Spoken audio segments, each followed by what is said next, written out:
அது ஒரு யாரோ ஒருத்தர் சொல்கிறாராம் ஆதவர்ஜுனா வந்து 30 நாளில் நம்ம அமைச்சரை அமைச்சிருவோம்.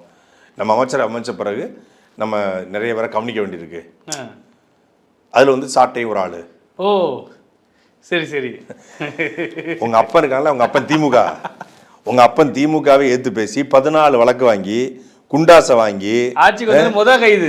ஆட்சிக்கு வந்து மே மாதம் 8ஆம் தேதி பதவி எடுத்தாங்க. ஜூன் 11 கைது. ஜூன் 11 உள்ள போனவன் ஜூலை மாதம் 2022 தான் வெளியே வந்தேனா. ஜூலை 2022 13 ஒரு வருஷம் 213 நாள் புழல் ஜெயில. அதாவது குண்டாஸ் போட்டெல்லாம் பெருமையான்றாங்க. குண்டாஸ் வந்து வருமானத்தை மறைச்சதுக்கோ ரோல்ஸ் ராய்ஸ் கார் வாங்கினதுக்கோ லாட்ரி வித்ததுக்கோ கிடையாது. கனிமூல கொள்ளை ஏற்று பேசுனதுக்கு ஃபாக்ஸ்கான் கம்பெனியுடைய பெண் ஊழியருக்கு ஆதரவாக பேசுனதுக்கு தான் குண்டாஸ். திமுகவுக்கே பார்த்தாச்சு.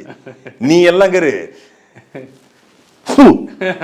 இதுதான் அது நினைச்சிட்டு இருக்காப்ல. அது வந்து வந்தா நாங்க வந்து இது பண்ணிடுவோம். ஒரு பொண்ணு சொல்லுதுங்க, வந்துட்டாங்கன்னா அப்படியே தலைகீழ மாறிடுவாங்க. விஜய் மாதிரி ஒரு ஆள் உண்டா, விஜய் நான் வந்து தப்பா பேசிட்டேன், விஜய் நான் வந்து என்ன மன்னிச்சிருங்கண்ணா, நான் ஏதோ தெரியாம பேசிட்டேன், உங்க க்ரௌடை பார்த்து பேசிட்டேன் அப்படின்னு நீங்க எல்லாம் மன்னிப்பு கேட்டு போயிடுவீங்க. மே 4ஆம் தேதி தலைகீழ எல்லாம் மாறிடுமா. எல்லாரும் விஜயை புகழ ஆரம்பிச்சிருவாங்களாம்.